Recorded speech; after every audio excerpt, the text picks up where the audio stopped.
សួស្តីអ្នកទាំងអស់គ្នាថ្ងៃនេះយើងចូលមកលេងហ្គេមវគ្គ2បាទយើងយក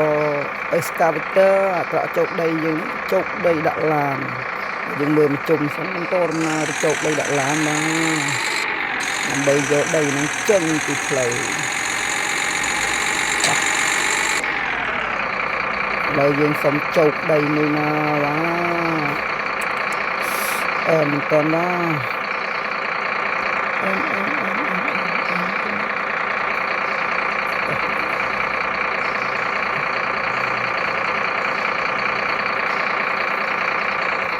មិនតាន់ហើយយើងជោគនេះសិនត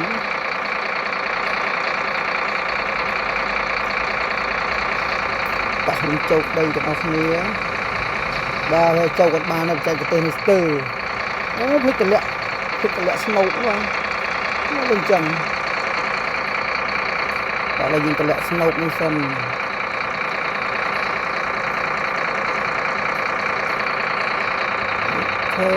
បានហើយឥឡូវយើងយកទៅដាក់ឡានយើងបាទបានប្រហែលស្នូកឲ្យអន់ពេញទៅនេះ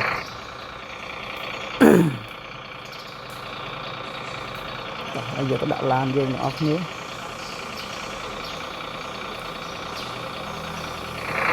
បាទបានមកស្នូកហើយហើយយើងហើយយើងទៅដាក់ពីដីស្នូកទៀតហើយនេះមិនដីបាទបងប្អូនដូចជារបៀបថ្មយ៉ាងម៉េចតែយើងជោគដីរបស់គ្នានេះ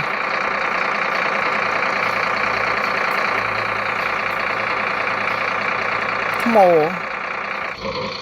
ទបងប្អូនថ្ម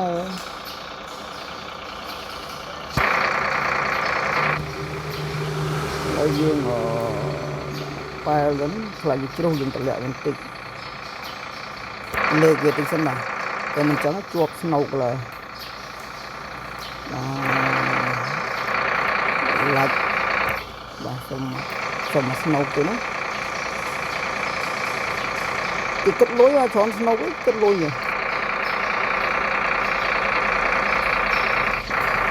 ច្រើនស្នូកវិញគេគិតលុយហ៎